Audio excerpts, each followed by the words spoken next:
বাস আমি দেখছি স্ট্যান্ডে মোটামুটি অ্যাভেলেবেল বাস আছে। হ্যাঁ, হতে পারে হয়তো আগের সরকারের আমলে একরকম হয়েছে। হ্যাঁ, কিন্তু আমাদের লাইনেরও বাস আছে এবং স্টেট বাসও আছে, প্রাইভেট বাসও আছে, সমস্ত বাস আছে। কোথায় যাবেন দাদা? আমি যাবো এমন বিষয়। কোথায় বাড়ি আপনার? আমার বিষ্ণুপুর। আপনার নাম?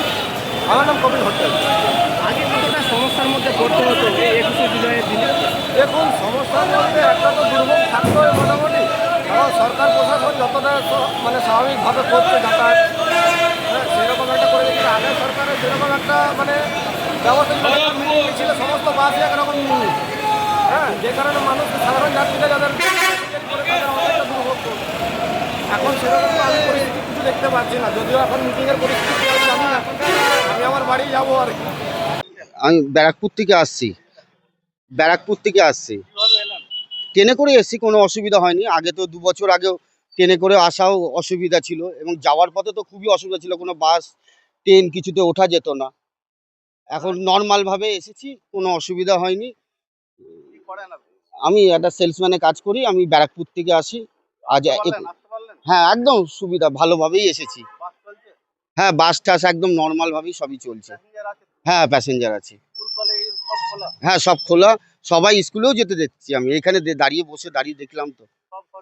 হ্যাঁ, সব সচলই আছে।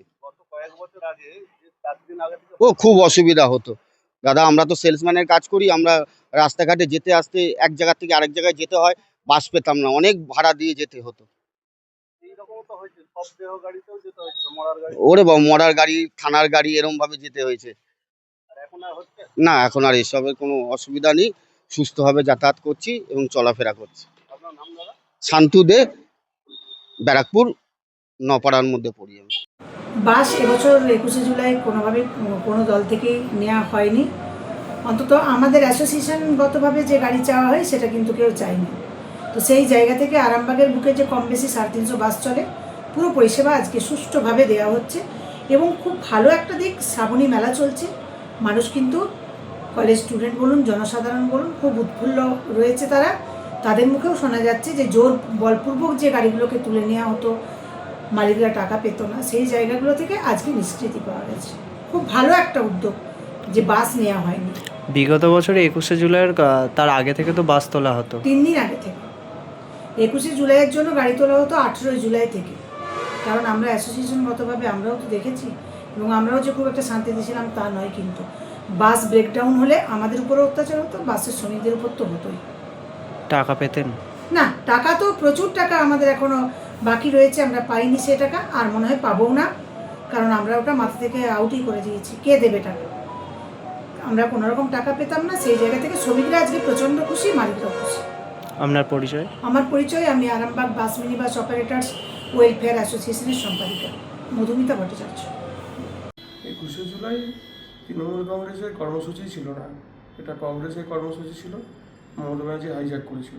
আর এই গতকাল দেখেছেন মাননীয় মুখ্যমন্ত্রী বিধানসভায় যে 21শে জুলাই রিপোর্ট পেশ করেছেন, তাতে পরিষ্কার। এবং বিষয় হচ্ছে 21শে জুলাইকে হাতিয়ার করে প্রাক্তন মুখ্যমন্ত্রী এবং তার ভাইপো কোটি কোটি টাকা কামিয়ে নিয়েছে। এখন বিষয় হচ্ছে 21শে জুলাইয়ে ডেফিনেটলি তৃণমূলের যারা কর্মী তারা জানে যে আমরা এখানে মার খেয়েছি, আর ওখানেতে মমতা ব্যানার্জি, অভিষেক ব্যানার্জি তারা সম্পত্তি বানিয়েছে। আর একটা দলের যদি 3টে গ্রুপ হয়, কোন গ্রুপে যাবে? তো আসবে না। কর্মীরা বিদুঃসদ্য হয়ে গেছে, তারা আর তৃণমূলের সঙ্গে থাকতেই চায় না, তারা তাই আসছে না। জেলা থেকে, আরামবাগ থেকে বলুন, খানাকুল, পুরসুরা, গোঘাট, তারকেশ্বর, হরিপাল, কোথা থেকেও আসবে না, কোনো জায়গা থেকেই আসবে না। কিসের জন্য আসবে? যে দলটাই উঠে গেছে, সেই দলটার কর্মী কোথায়?